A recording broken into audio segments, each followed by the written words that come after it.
Mais uma vez, graça e paz, sejam bem-vindos a todos.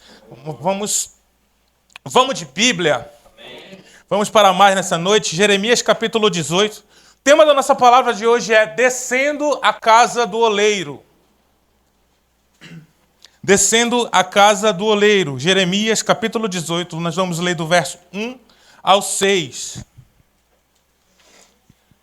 Jeremias 18, do verso 1 ao 6. Diz assim a palavra do Senhor. A palavra que veio do Senhor a Jeremias, dizendo... Eu vou esperar todo mundo abrir, que eu olhei assim pela visão periférica, eu vi a gente fazer... Jeremias, capítulo 18, versículo 1. Aleluia. Amém? Todo mundo comigo? Amém. Então vamos lá. A palavra do Senhor que veio a Jeremias, dizendo: levanta-te e desce à casa do oleiro, e lá te farei ouvir as minhas palavras. Desci, pois, à casa do oleiro, e eis que ele estava ocupado com sua obra sobre as rodas. Como o vaso que ele fazia de barro se estragou na mão do oleiro, tornou a fazer dele outro vaso, conforme pareceu bem aos seus olhos fazer. Então veio a palavra do Senhor a mim, dizendo: não poderei eu fazer de vós como fez o oleiro, ó casa de Israel? Diz o Senhor: eis que como o barro na mão do oleiro, assim sois vós na minha mão, ó casa de Israel. Senhor, essa é a tua palavra. Oramos, Senhor, nessa noite para que espírito de revelação, de entendimento e de compreensão venha da parte do Senhor sobre nós. Que não seja mais um culto, mais uma palavra, mais uma noite de Santa Ceia, mas seja um tempo de descer à casa do oleiro e sair desse ambiente diferente de como nós chegamos aqui. Oramos, Senhor, que todo ladrão de semente nós repreendemos nessa noite e que nossos corações sejam uma boa terra fértil, para que a semente da palavra venha germinar nessa noite. Amém. Meus amigos, aqui Deus está levando o profeta a assistir como o oleiro estava fazendo a sua obra, o vaso. E Deus, então, ele começa a conduzir Jeremias numa observação, porque Deus ele tem uma forma interessante de falar muitas vezes. Ele fala, às vezes, por analogias, por demonstrações, porque muitas vezes o trabalho de Deus para nós parece estranho. Quando Deus, então, começa a fazer alguma coisa, a fazer alguma obra e começa a querer moldar o nosso coração, a gente, então, começa, às vezes, a estranhar. E eu não sei você, mas muitas vezes, por não entender o trabalho de Deus, eu até orei repreendendo Satanás. Aí o cara falou, mas estou apanhando por quê? Eu não. Mas por quê? Porque a gente, às vezes, não compreende, a gente não entende o mover de Deus e fica meio embaçado, segundo os nossos olhos, mas...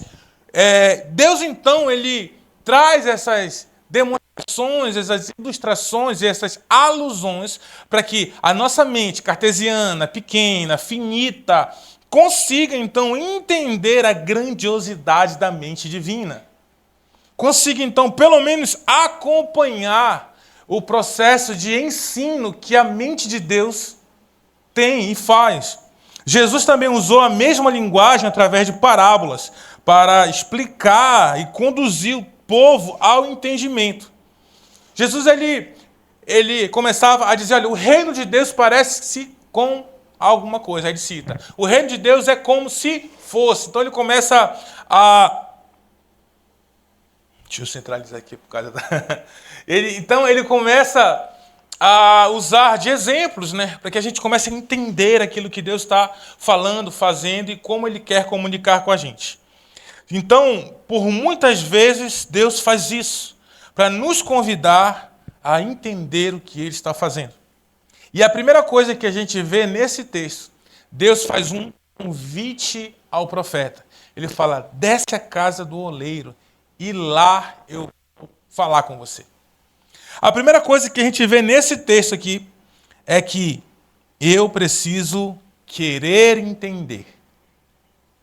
Romanos, no capítulo 3, do verso 10 e 11, diz assim: não há um justo sequer, não há quem entenda, não há quem busque a Deus. Aqui, Paulo está citando um verso de Isaías, na verdade, ele está replicando o verso de Isaías. Então, a primeira coisa que a gente precisa praticar é querer entender o agir de Deus. A gente eu vejo muito crente, muito cristão, e não é pouco, repito, muito e não é pouco, vivendo de forma irresponsável diante de Deus. Aquelas lindas frases gospel que a gente tem mania de falar, de dizer, não, já entreguei na mão de Deus, que seja feito à vontade de Deus. Não, Deus sabe todas as coisas. Irmãos, a gente sabe que o nosso Deus ele é um Deus de princípios, amém? É um Deus de promessas, um Deus de princípios, um Deus que ele guia a nossa conduta. E como então entregar-se à própria sorte? É interessante que existe um ex-cantor gospel, eu posso dizer assim, que no começo de sua caminhada, ele escreveu uma música dizendo: Deus cuida de mim na sombra de suas asas, Deus cuida de mim, pois eu amo a sua casa. E aí, há uns tempos atrás, ele estava cantando uma música do Titãs que dizia: o acaso vai me proteger enquanto eu andar distraído. Cara, que loucura. Porque a gente pega a nossa vida e diz assim, entreguei na mão de Deus. Deus está dizendo, não, eu estou te devolvendo. Por quê? Porque os planos do Senhor não é planos aleatórios. Deus convida o profeta aqui, no caso, para que haja entendimento. Ele entenda qual estação ele está vivendo. Ele entenda o que ele está passando. E aí sim, conduzir o povo a um caminho assertivo. Cara, em nenhum momento, guarde isso no seu coração, nenhum momento, nem nas manifestações espirituais, nem no direcionamento, Deus vai excluir o seu entendimento. Nenhum momento. Eu fui arrebatado por Deus no Espírito. Foi. E aí? Não sei, não lembro. Não. Como não? Como você está diante da glória de Deus e não lembra? Como você está diante, então, da profunda revelação do Deus vivo, Deus poderoso, e não lembra? Desculpa, não foi Deus. Você entende? Deus, ele nos quer que a gente ande debaixo de conhecimento dele e confiança dele. Fato é que a gente não vai enxergar todo o caminho, mas ele diz que a tua palavra é lâmpada para os meus pés. Eu já expliquei essa ilustração aqui, mas vale a pena explicar que a lâmpada era uma lamparina feita de barro desse tamanho. E eu não sei se você já usou lamparina. Quantos aqui já usaram lamparina? Graças a Deus. Amém. Quem nunca usou uma lamparina aqui, levante a mão. Rapaz, vou levar vocês assim para um sítiozão, pagar tudo, então. E aí, você vai ver que a luz da lamparina é uma luz pequena. É uma luz fraca. No máximo que ela vai iluminar é um passo.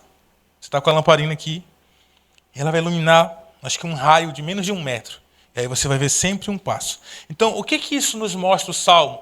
Que a palavra de Deus vai sempre iluminar o próximo passo. Talvez você não vai enxergar todo o caminho, mas o próximo passo com certeza estará iluminado.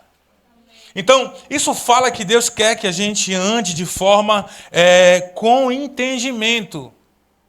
Não, a vida com Deus não é uma correnteza que apenas desce e você se deixa ser guiado. Não, ela é feita de obediência a princípios e escolhas assertivas debaixo da palavra do Senhor. Amém?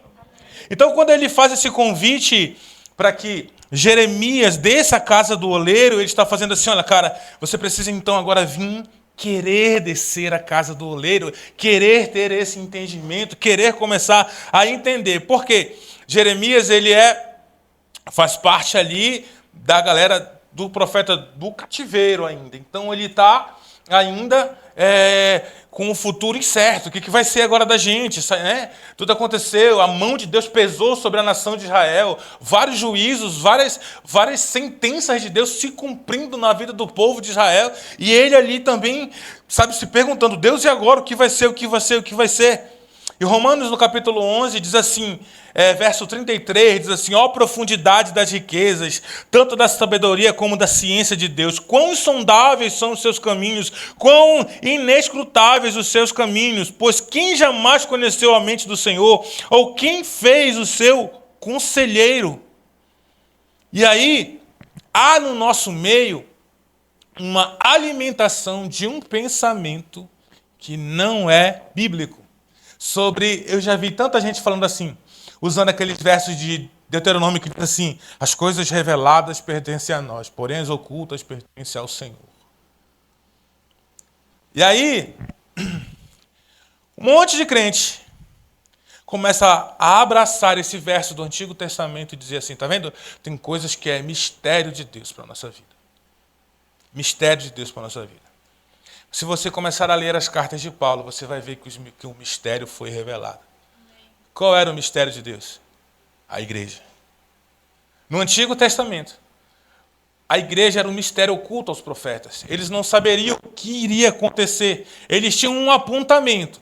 Olha, virá, Deus virá, o Messias virá, o ungido virá, então vai trazer de volta, vai restaurar todas as coisas, vai pagar o preço, então virá, vai vir. Mas ele não sabia como viria, para quem viria, em que estação viria. Eles tinham apontamentos, por exemplo, como Daniel, que tem a visão da estátua, e a pedra fere o último pilar daquela estátua, referindo-se ao Império Romano. E aí, o que acontece é que Deus, então, ele se revela sim. Ele fala sim. Olha o que diz o texto de Mateus, capítulo 13, do verso 10. Mateus, capítulo 13, do verso 10. Diz assim: chegando-se a eles, os discípulos perguntaram: por que lhe falas por parábolas? Respondeu Jesus: porque a vós é dado conhecer o mistério do reino dos céus, mas a eles não lhe é dado. Pois quem tem, dar-se-lhe-á, e terá em abundância, mas aquele que não tem, até o que tem, lhe será tirado. Pois lhe falo por parábolas, porque eles vendo não veem, ouvindo não ouvem, nem entendem. E nele se cumpre a profecia de Isaías, que diz: ouvindo, ouvireis, e de maneira nenhuma entendereis, e vendo, vereis, e de maneira nenhuma percebereis. Porquanto o coração desse povo se endureceu com os ouvidos, e ouviram tardemente, e fecharam os olhos para que não vejam com os olhos, nem ouçam os seus ouvidos, nem entendam com o coração, e nem se convertam, e eu os cure. Mas bem-aventurados sois vós, os vossos olhos, porque veem, e os vossos ouvidos, porque ouvem. Pois em verdade vos digo que muitos profetas justos desejam ver o que vedes e não viram, e ouvir o que ouvires e não ouviram. Deixa eu te explicar esse verso, que parece muito profundo isso. Sobre aquele que tem, lhe será acrescentado, e o que não tem, até o que tem, lhe será tirado. O que é isso? Perceba que o texto está falando de querer entender. Ele está falando, aquele que quer entender, até o que ele tem vai aumentar, vai ser acrescentado. Mas aquele que não quer entender, aquele que não quer parar para ouvir o Senhor, para aprender mais, conhecer mais, saber qual a direção do Senhor, até o que ele tem lhe será tirado. Até o que ele pensa que já entende vai lhe ser tirado. Porque existe algo nas Escrituras, por exemplo, que a gente vê na vida do faraó. Quando vem a primeira praga sobre o faraó, diz que ele endureceu o coração. Aí a segunda praga, ele endureceu o coração. Se eu não me engano, até a quinta praga, o faraó endurece o seu coração. E aí, Deus agora então age com uma sentença contra o faraó. A partir da sexta praga diz que Deus endureceu o coração do faraó, para que nele fosse glorificado. O que acontece Deus então começa a falar com uma pessoa, a tocar em uma pessoa, e essa pessoa começa a rejeitar o Senhor, a rejeitar o Senhor, a rejeitar o Senhor. Então chega uma hora que Deus diz então que se cumpra em você a sua escolha. E aí a oportunidade agora de voltar te é fechada. Quem está entendendo? Então o querer entender é para o cristão. Deus não quer te guiar como um animal. Salmos capítulo 32. Lá diz o seguinte, que o cavalo precisa de freios na boca para que haja o controle. Aí ele fala assim, com vocês não é assim. Aí ele diz, te guiarei, te instruirei, te ensinarei pelo caminho. Ou seja, Deus não quer conduzir o seu povo à base de chicote e freio na boca, na rédea. Vamos, igreja! Pá! Não é isso. Então, ele está falando aqui que, ó, então você precisa entender, porque para vocês eu revelo. Para vocês eu não falo por parábolas. E ele está falando aqui para os discípulos, ou seja, para a galera da nova aliança, para a galera que vive debaixo da graça. Não é mistério. É mistério para aqueles que não quiseram entender, para aqueles que não quiseram compreender. Não há nada oculto. Cara, tudo está aberto aos seus olhos, principalmente para a nossa geração. Meus amigos, quanto de nós hoje assiste uma notícia, eu acho que, não sei ainda quem vê jornal na TV, mas você abre o seu celular, Instagram, G1, sei lá as notícias, o que parece é que caminhamos sobre as páginas do Apocalipse a cada dia. Guerras e rumores de guerra, e perseguição religiosa, e não sei o que mais, e não pode pregar ali, não pode pregar acolá, e começa tudo aquilo, e você então começa a ver e dizer, nossa, cara, não está mais em oculto. Antigamente as pessoas jogavam indireta para a igreja, agora não, eles são bem diretos. Eles começam a dizer, eu vi alguém dizendo assim, cara, eu torço para que o arrebatamento realmente exista, que esses crentes sumam daqui. Eu falei, olha que legal. Até o ímpio quer que a gente vaze, meu irmão. E sabe o que é interessante? A gente precisa então querer o conhecimento. Por quê? Porque Deus quer compartilhar. Quando Deus foi trazer juízo sobre Sodoma e Gomorra, Gênesis 18, 17, ele fala assim, ocultarei eu alguma coisa do meu amigo Abraão? Cara, você pensou? Deus está descendo, ele fala, espera aí, pessoal, deixa eu passar aqui na casa de Abraão, um café com ele, eu vou falar um negócio com esse rapaz. Eu gosto dele. Eu gosto desse menino. Esse menino é doidinho, mas eu gosto dele. Pessoal, aí Deus chega lá, compartilha com Abraão, joga a promessa sobre Sara, fala, não ri não, mulher, daqui a um ano vai ter um menino correndo aqui. E, cara, que loucura. Deus olhar para ti e dizer assim, cara, eu gostei de vossa mercê. Vou te contar uns segredos. Só que isso se repete. Amós capítulo 3, versículo 7 diz, certamente o Senhor não fará coisa alguma sem ter revelado o seu segredo aos seus servos, os profetas. Qual é a definição de profeta? Não é quem profetiza. A definição de profeta é aquele que comunica o coração de Deus com o povo. Qual é a definição de sacerdote? Aquele que comunica o coração do povo com Deus. Mas qual é o profeta? O profeta, ele traz então o coração de Deus sobre o povo. Por isso que pregação é profecia também.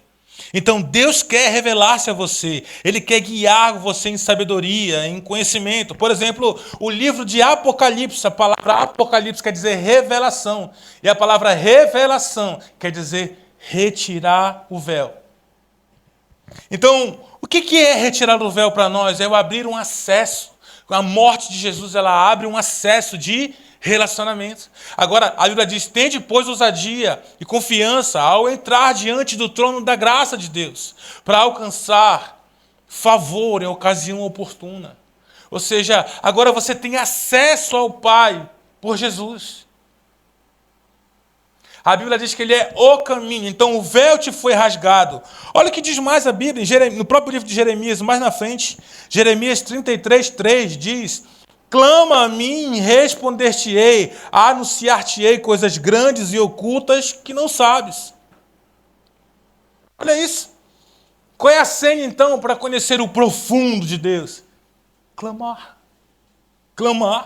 orar, se apresentar diante dele. Descer à casa do oleiro e querer entender. O que diz mais em Isaías 45, verso 3? Diz, dar-te-eis os tesouros escondidos e as riquezas encobertas para que saibas que eu sou o Senhor, o Deus de Israel, que te chamo pelo teu nome. Imagina, a gente talvez espiritualiza muito isso, mas imagina a experiência de Samuel. Se acontecesse com você, a experiência de Samuel. Você está dormindo, de repente, Bruna. Aí a Bruna já olha, oi, Lucas. Lucas, sim. Aí, Bruna, oi. Igual aquele meme, né? Deus fala na madrugada com o profeta. E Deus começa a te chamar Deus começa a convidar você. Deixa eu falar, Deus tem convidado muitas pessoas para orar. Só que pelo fato de não entender, pelo fato de não querer ouvir. Quer ver uma coisa? Aconteceu com um rapaz, chegou para o seu pastor e falou assim: pastor, o senhor sabe que tem gente surdo naturalmente, né? Aí o pastor disse: sim. Então, eu acho que eu sou surdo espiritualmente. Aí o pastor assim contando, falou assim: lá vem essas histórias de crente mirabolante, né? Aí ele falou assim: é porque eu não consigo ouvir Deus, não. Não consigo ouvir Deus, eu oro, tal, mas Deus não fala comigo, não. O senhor conta aí, fala que Deus fala com o senhor, o pessoal sabe que Deus me disse, Deus falou, Deus comunicou, mas aí, cara, comigo, nada. E na hora que ele estava contando a experiência para o pastor, aí Deus falou com o pastor: pergunta para ele, há quantos dias ele tem acordado às 3h30, 3 horas da manhã? Aí o pastor perguntou: cara, tem acontecido contigo assim, de entre 3 e 3h30 você despertar? Ele falou: cara, tu acredita? Como tu sabe disso, pastor?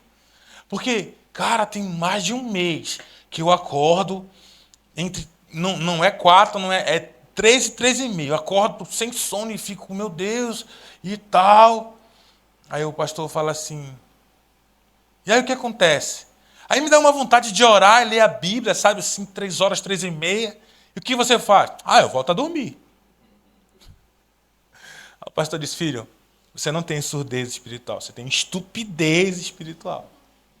Você é um cavalo ambulante. Porque, irmão, pensa, quantos de nós às vezes acorda de madrugada assim? Quantos de nós às vezes tem aquele estalo assim: cara, eu podia orar por isso aqui, né? Podia ler mais isso aqui, eu podia... Cara, nossa. Eu vou assistir TikTok. Isso é ser surdo espiritualmente, meu irmão. Deus não precisa gritar aos teus ouvidos o que ele já escreveu na palavra de Deus. Deus não precisa te chacoalhar e sacudir: filho meu, quero falar contigo. Não, a Bíblia já diz: entra no teu quarto, fecha a porta e ora ao teu pai em secreto, que teu pai que te vê em secreto te recompensará. Já existe um comando para isso. Deus não precisa abrir o céu, enviar anjo, brotar da terra um dedo que aponta para a Bíblia. Não precisa disso. Já existe um comando: obedeça-o. E aí, o que acontece é, Deus quer compartilhar algo com a gente. Segundo ponto que a gente aprende nesse texto, vamos voltar lá a Jeremias 18, no verso 13 em diante diz: desci, pois, à casa do oleiro, e eis que estava ocupada na sua obra, sobre as rodas. Como o vaso que ele fazia de barro se estragou na mão do oleiro. Tornou a fazer dele outro vaso, conforme pareceu bem aos seus olhos. Tornou a fazer. O segundo ponto que a gente tem que ver aqui é que quem estraga o vaso não é o oleiro. O vaso se estraga. Olha o que o texto está falando. Lá não diz: o oleiro olhou para o vaso, se invocou e quebrou e fez de novo. Não. Tem muitas músicas que falam, né? Quebra o vaso, não sei o quê. Não, o vaso não quebrou. O vaso se estragou. É diferente. Se você já viu como funciona, a massa, o barro, ele está maleável naquele momento onde o oleiro está moldando ele. Então, a roda, nesse caso aqui, antigo e tal, tinha uma roda que ele chutava a roda e ficava fazendo. Hoje não, já tem um motorzinho, o cara pisa, né, liga o negocinho lá. Mas não, ele ficava chutando a roda, aquele negócio girando, e ele lá mexia, botava a mão por dentro, por fora, ia fazendo todo aquele molde. E aí diz que o vaso se estragou na mão do oleiro. Meus irmãos, segundo ponto é: você precisa se deixar desfazer-se. Você precisa deixar ser desfeito. O que é isso, pastor? Todo cristão, ao se converter, ele passa por um processo de desconstrução. Aprenda isso. Todo cristão, ao se converter, ele passa, ou pelo menos deveria passar, por um processo de desconstrução. Isso a Bíblia chama de novo nascimento. Por quê?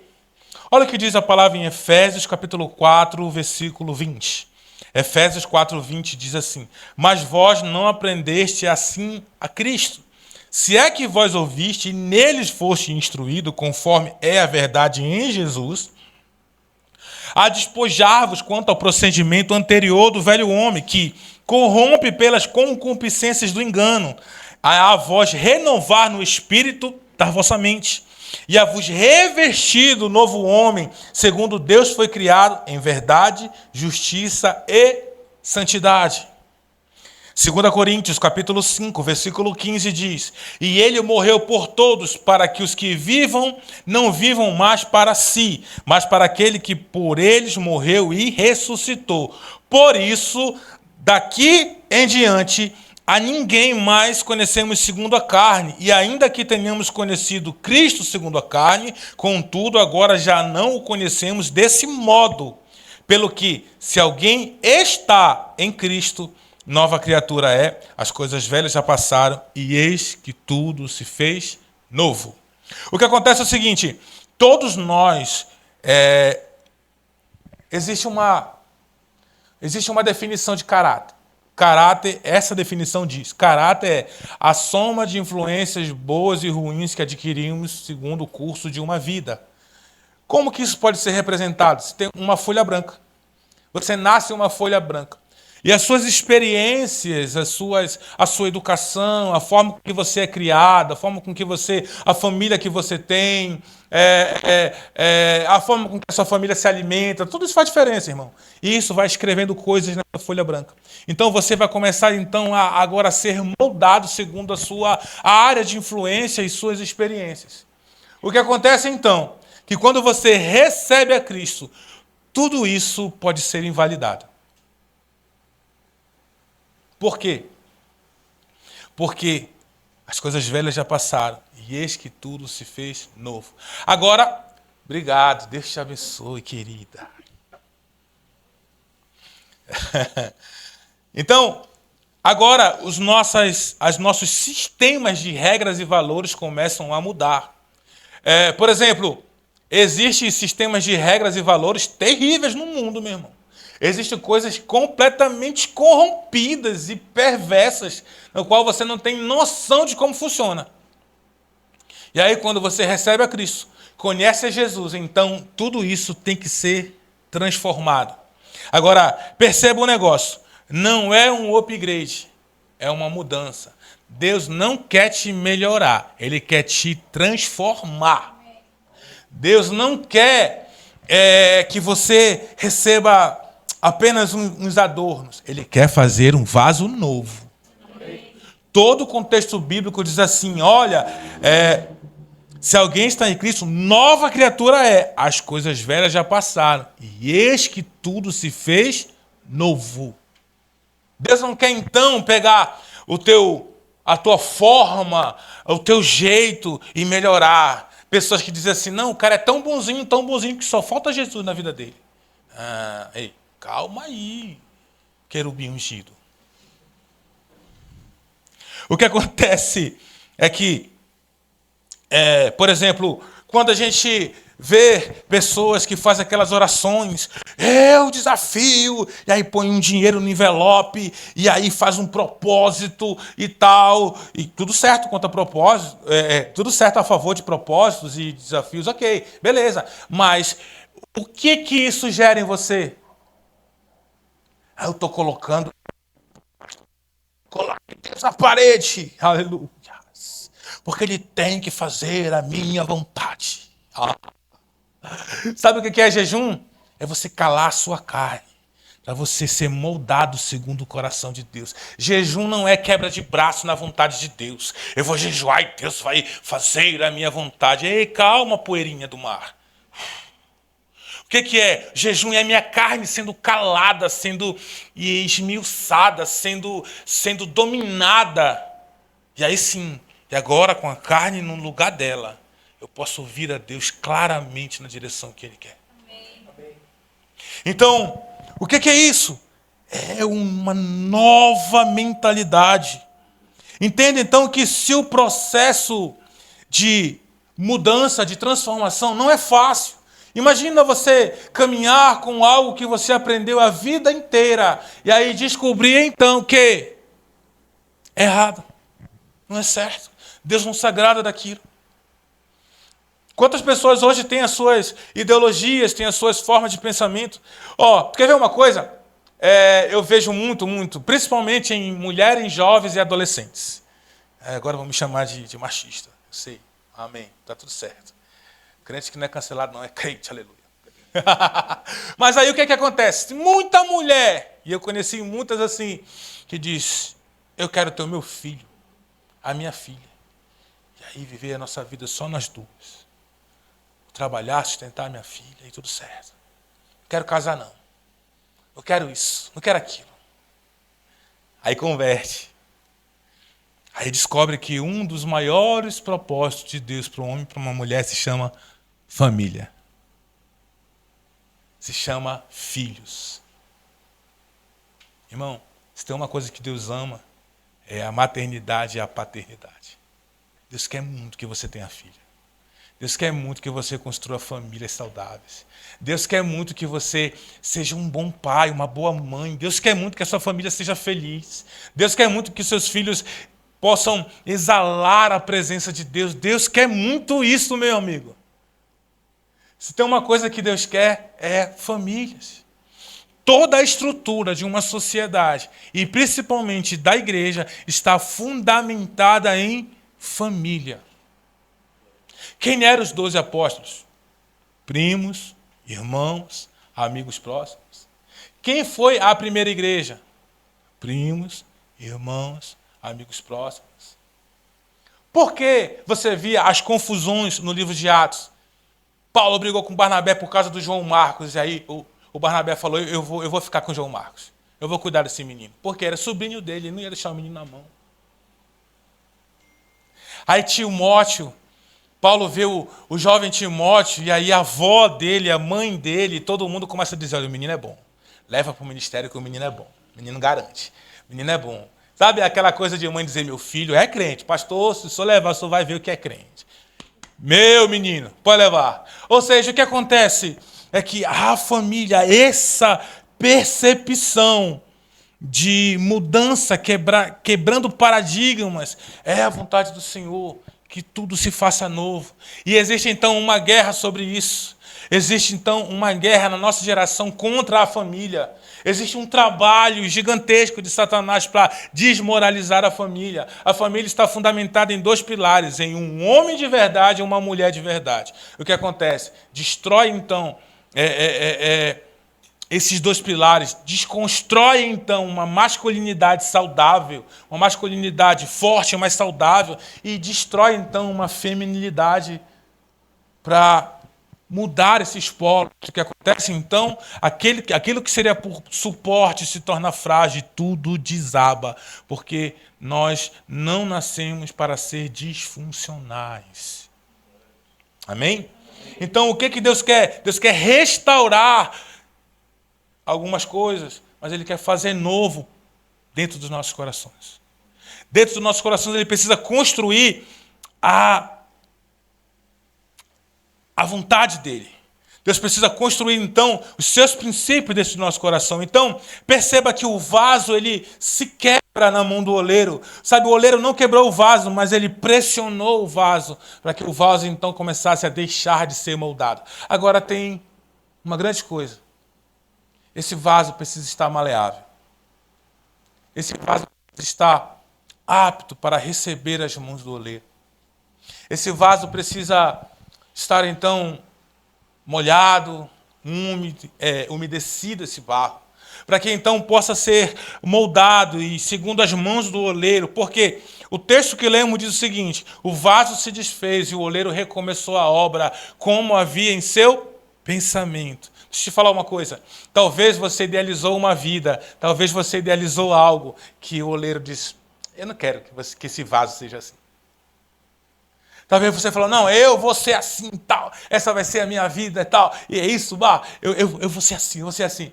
O oleiro diz, não, esse vaso não me agrada, deixa eu fazer um outro. Cara, a minha vida inteira foi de envolvimento com a música.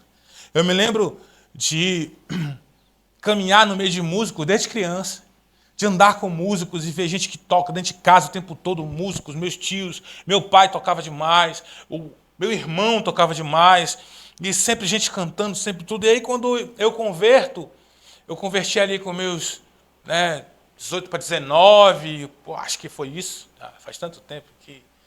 Assim, quando a gente vai ficando velho, as coisas são baseadas em fatos reais, a gente já não lembra mais de muita coisa. E aí, eu cheguei na igreja, o que eu vou fazer aqui? Aí eu olhei, tinha uma bandinha legal tocando lá. Os caras bons e tal. Eu falei, cara, acho que não tem outra coisa para fazer. Você é músico da igreja, cara. E aí eu peguei uma raiva acolhida de louvor, que eu fui pro ensaio, sabe o que ele fez? Ele falou assim, ei, cara, tu é músico, né? Sobre o que você e tal. Eu falei, eu sou músico. E aí eu era meio boçal. Eu falei, músico não, músico profissional. Por favor, respeite. Né? É assim também, não é bagunçado, não. Aí ele falou, legal. Cara, dá um grau na mesa de som para nós lá. Bicho, eu passei 2 anos cuidando daquela bênção daquela mesa. Levando choque direto, ou mesa que tratou. Sabe, 2 anos ali. E eu comecei, sabe o quê? Ali eu lembro que eu já comecei a enjoar de música. Eu digo, nossa, que coisa chata. Aí eu tenho alguns pecados a confessar, enquanto o irmão da guitarra dizia assim, eu fazia assim com o dedo. Fingia que estava aumentando mais alto. Eu, vai lá. Mas, fora de brincadeira, tudo que eu pensava eu dizia, cara, é música, é música, é música, é música, é música. E toquei muito na igreja, muitos anos tocando na igreja. Muitos anos, até que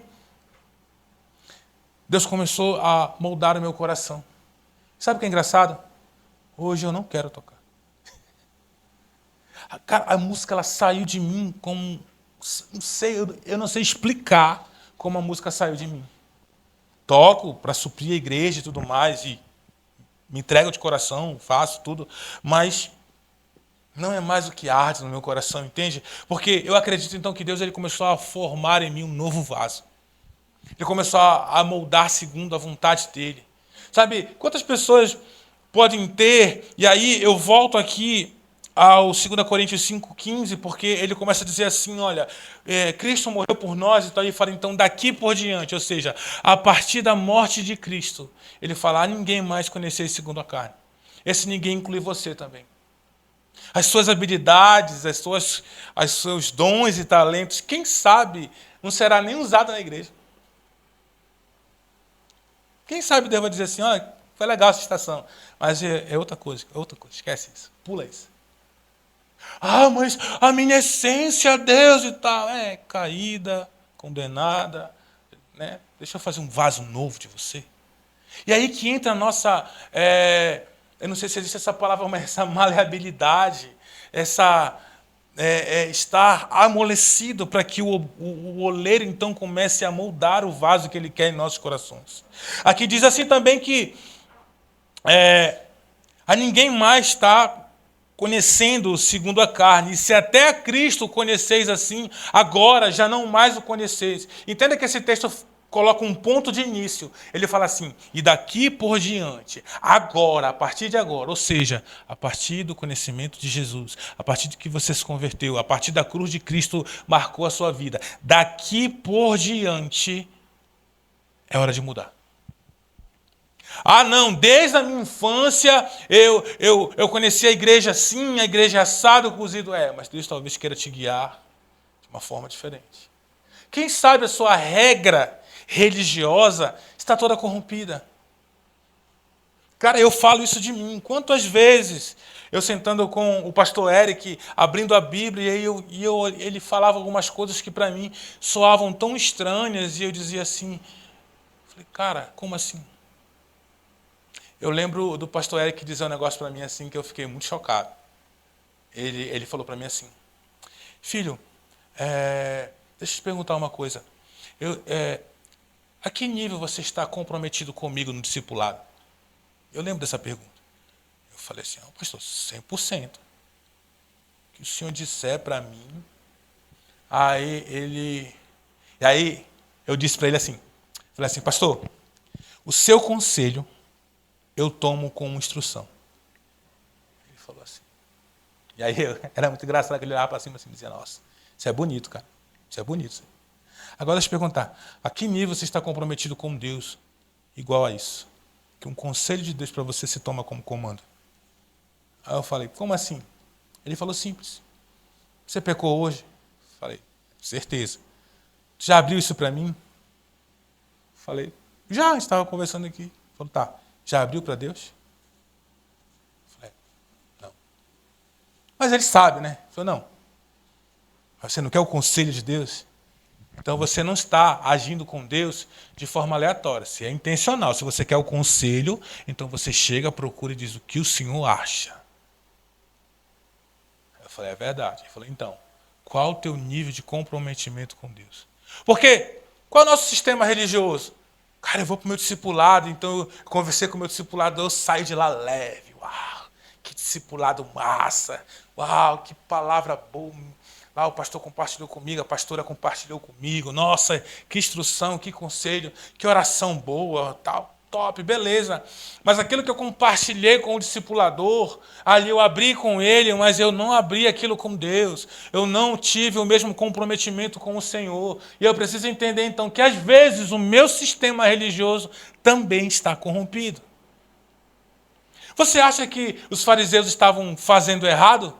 Quando eles foram, então, para a Bíblia, e eles começavam a estudar dizendo assim, olha, precisamos saber se de Nazaré se já se levantou algum profeta. Precisamos saber se esse homem que está pregando aí, ele é realmente o que diz ser.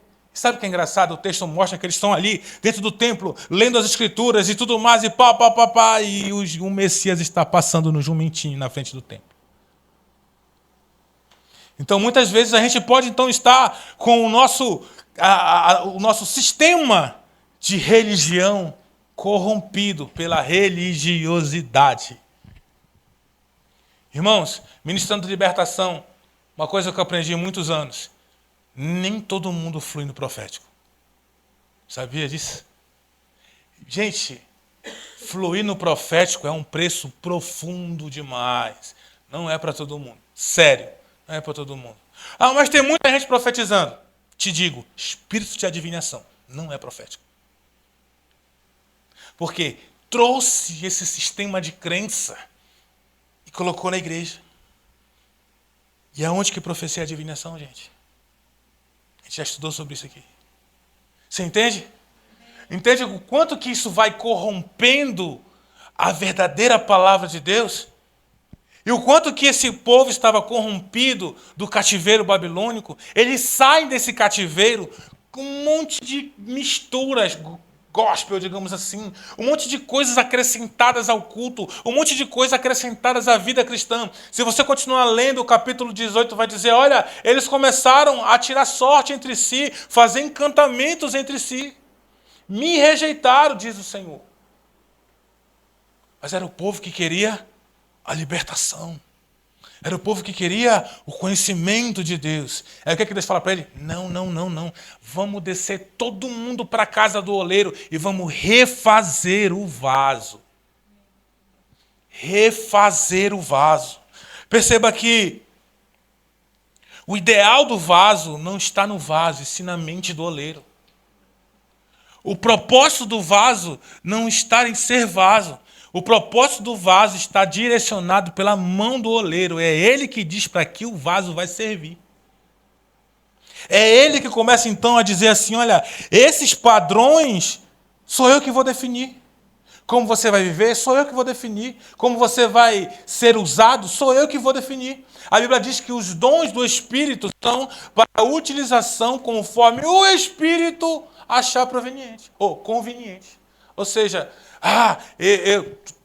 claro que a Bíblia também diz, buscar com zelo os principais dons. Ok, falando do dom da profecia. Mas diz, se o Espírito não quiser, você vai morrer buscando alguma coisa que ele não quer te dar.